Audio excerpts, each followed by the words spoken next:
तारड़ साहब, मौजूदा मंजरनामे में ये बोर्ड ऑफ पीस जो है, ये आप समझते हैं कि वाकई क़याम अमन की कोशिश है या फिर गजा में अमरीकी असर रसूख बढ़ाने की एक मुनज़्ज़म हिकमत अमली है?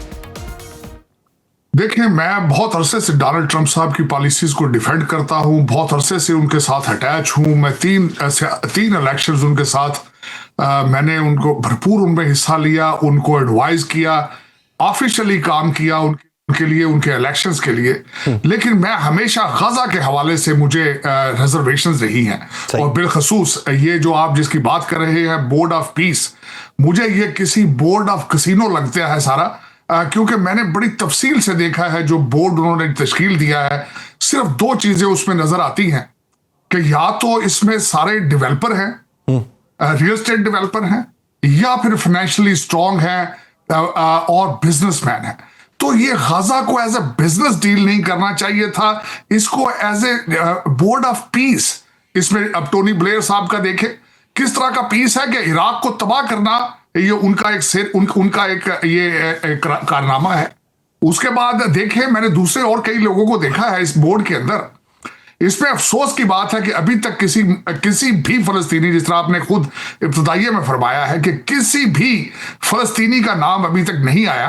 और वो जो फलस्तीनी एक जो अथॉरिटी से बंदा लिया गया है जो आगे टेक्नोक्रेट्स के बोर्ड को, आगे टेक्नोक्रेट के 15 मेंबर्स को लीड करेगा, अली शाद साहब एक नायब वजीर थे। उनकी पोजीशनिंग देखी जाए तो उसको जिस तरीके से पिक किया गया है, मुझे नहीं लगता कि ये इसको कोई दो पॉइंट्स आपके सामने रखना चाहूंगा। ना तो फलस्तीनी इस चीज को एक्सेप्ट करेंगे, ना इसको अरब एक्सेप्ट करेंगे, ना ही इसको मुसलमान एक्सेप्ट करेंगे। अच्छा तारड़ साहब, मजमूई मंजरनामे में देखिए बैनुल अक़वामी सतह के ऊपर भी, मकामी सतह पे नहीं, आप फलस्तीनी छोड़ दें, आप मकामी पाकिस्तानी छोड़ दें, खित्ते के दीगर ममालिक में भी ये बात चल रही है कि ट्रंप साहब ने अपने करीबी दोस्तों को या उन लोगों को इसके अंदर मदऊ किया है जो ट्रंप में रियल स्टेट के सेक्टर को फरोग देना चाहते हैं, और वही आइडियोलॉजी है जिसके अंदर इजराइल ये चाहता था कि इन लोगों को इस पट्टी से रिमूव कर दिया जाए और यहां पे रियल स्टेट की डेवलपमेंट हो और इनको मुतबादिल ऑप्शंस दे दिए जाए। क्या आपको बोर्ड ऑफ पीस फिर उसी तनाजुर के अंदर जाता दिखाई देता है? बिल्कुल उसी तरह। मैं एब्सोल्युटली आपके इब्तिदाइये के साथ एग्री करूंगा। अपनी रिजर्वेशंस मुझे मौजूद हैं। आज भी सीज फायर के बावजूद इजराइल वहां पे लोगों को शहीद कर रहा है, निहत्ते लोगों को, बेकसूर लोगों को। और काश कोई अच्छा हो कि बोर्ड ऑफ जस्टिस भी कायम किया जाए कि दुनिया के अंदर जो एक जेनोसाइड किया गया इंटेंशनली, खुराक को हथियार के तौर पे इस्तेमाल करके जिस तरीके से वहां लोगों को भूखा रख के मारा गया है, इसकी जवाबदेही के लिए भी कोई बोर्ड बनाया जाए। लेकिन मैं डिसएग्री करूंगा, ये बोर्ड ऑफ पीस को प्रमोट नहीं करेगा। मुझे खदशात मौजूद हैं। और दूसरा एक अर्ज करना चाहूंगा कि दुनिया वाकई ही रिकैलिब्रेशन की तरफ जा रही है। पिछले 12 साल अमेरिका के वीक फॉरेन पॉलिसी और कमजोर सदूर की वजह से दुनिया जंगें, और बिलखसूस रशिया, चाइना, इजराइल, भारत अपनी क्रीज से बाहर निकल के खेल रहे हैं। दुनिया का अमन तबाह हो चुका है, नई जंगें सामने हैं। इस पे मैं समझता हूं कि दुनिया को गजा के इशू को बहुत सीरियस लेना चाहिए था। दुनिया का सेकंड बिगेस्ट रिलीजन, एक ह्यूज पॉपुलेशन जिनका सेंटिमेंट्स, जिनके जज्बात इन्वॉल्व हैं गजा के साथ, इसको बिल्कुल बहुत सीरियस लेना चाहिए। It's not a matter of developing a real estate. ये वाटर फ्रंट प्रॉपर्टी या कसिनो नहीं बन रहा, ये लोगों की किस्मतों के फैसले, और बल्कि पूरी मुस्लिम उम्मा जो है सेंटिमेंटली इन चीजों के साथ इन्वॉल्व है। मेरा ख्याल इस चीज के बारे में बहुत एहतियात करनी चाहिए थी, या मजीद फ्यूचर में करनी चाहिए मेरे ख्याल। अच्छा तारड़ साहब, इसके अंदर जो मुख्तलिफ सरबराहान ममलिकत की शमूलियत के इम्कानात हैं, जिस तरीके से मियां मोहम्मद शहबाज शरीफ साहब को वहाँ पे इनवाइट किया गया है और बोर्ड ऑफ पीस में शमूलियत की दावत दी गई है, ये कंफर्मेशन फॉरेन ऑफिस भी करता है, ताहिर इंदराबी साहब की तरफ से भी ये कंफर्मेशन है।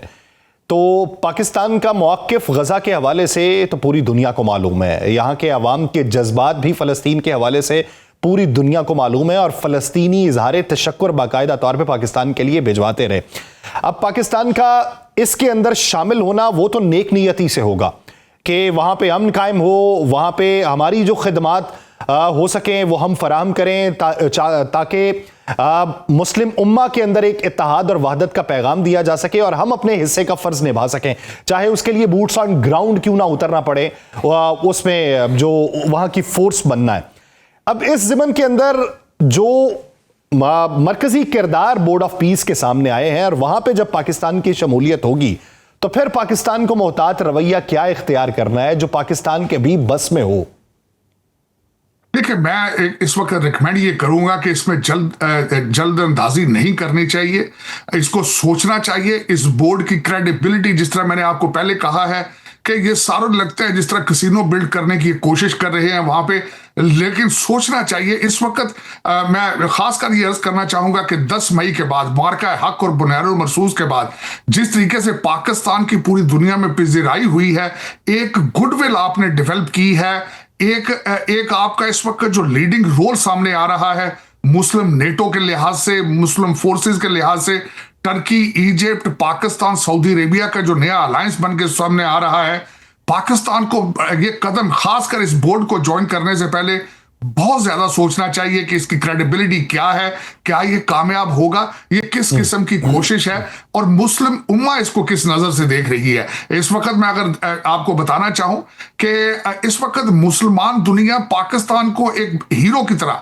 आपके फील्ड मार्शल और आपकी मिलिट्री डिप्लोमेसी और आपके जो इस वक्त थंडर आपके त्यारे हैं, आप देखें 15 से ज्यादा मुमालिक आपके साथ वो उस त्यारे खरीदने के लिए तैयार है। बांग्लादेश की नजरें आप पर हैं। इजरायली हरीफ तो हमास है, टारगेट वहां पे अगर किसी को किया जाता है तो हमास के नाम पे ही दूसरे लोगों को किया जाता है।